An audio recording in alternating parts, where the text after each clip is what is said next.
И последние предматчевые указания рефери. Мне кажется, что рефери всегда должен давать всего лишь два указания. Первое – не нарушать правила, и второе – показать красивый бой.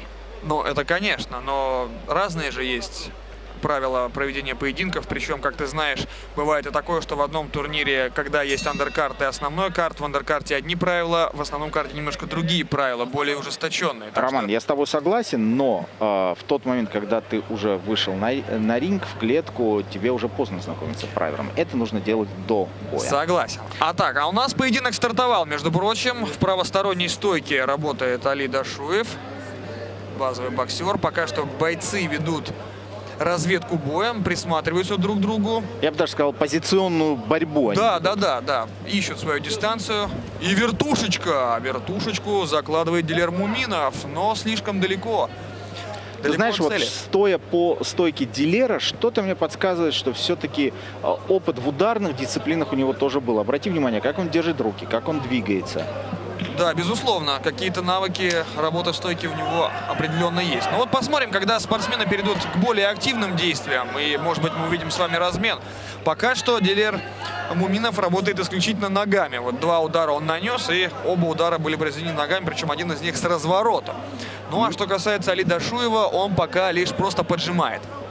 Обрати внимание, что Али занял центр ринга, выдавил своего оппонента, что называется, на окраину. И так вот поддавливаешь. Ну, поддавливает, да, но это лишь территориальное преимущество, потому что пока никаких активных действий. Вот такой коротенький лоу-кик с передней ноги под переднюю ногу мы с вами увидели. Не более того, а прошло между тем уже 1,5 минуты. Кстати, я думаю, рефери уже можно было бы вмешаться и попросить бойцов действовать чуть-чуть активнее. Слишком много позиционной борьбы. Это все, конечно, хорошо, но хотелось бы видеть именно бой как таковой. Али Дашуев опять поджимает. Вот есть и хорошо справа заряжал Дилер Муминов. Это лучшее оружие против леворуких бойцов. Побольше наносить ударов справа как рукой, так и ногой. Вот опять Дашуев поджал. Бэкфист очень далеко. Неплохо чувствует соперника, надо сказать, Али Дашуев.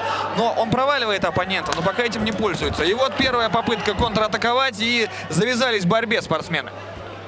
Это было абсолютно правильное решение со стороны Дилера, так как оба оппонента, скорее всего, искушены в ударных дисциплинах. Переходить в обмен ударами совершенно бессмысленное занятие.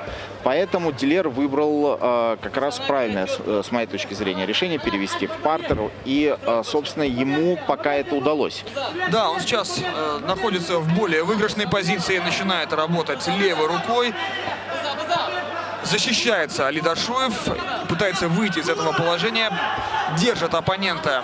Али Дашуев пытается контролировать, пытается не пустить его за спину. Посмотрите, опасная позиция, очень опасная позиция для Али. Да, хорошая позиция, наоборот, для Дилера Муминова, который забирает спину.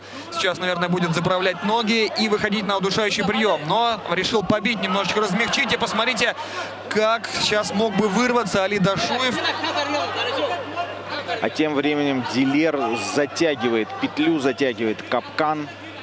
И он готов провести удушение. Но это ему не удается. Нет, новая попытка. Сейчас он взял лучше. Да, более плотный захват, растягивает соперника. И рефери должен четко контролировать. И сдается Али Дашуев.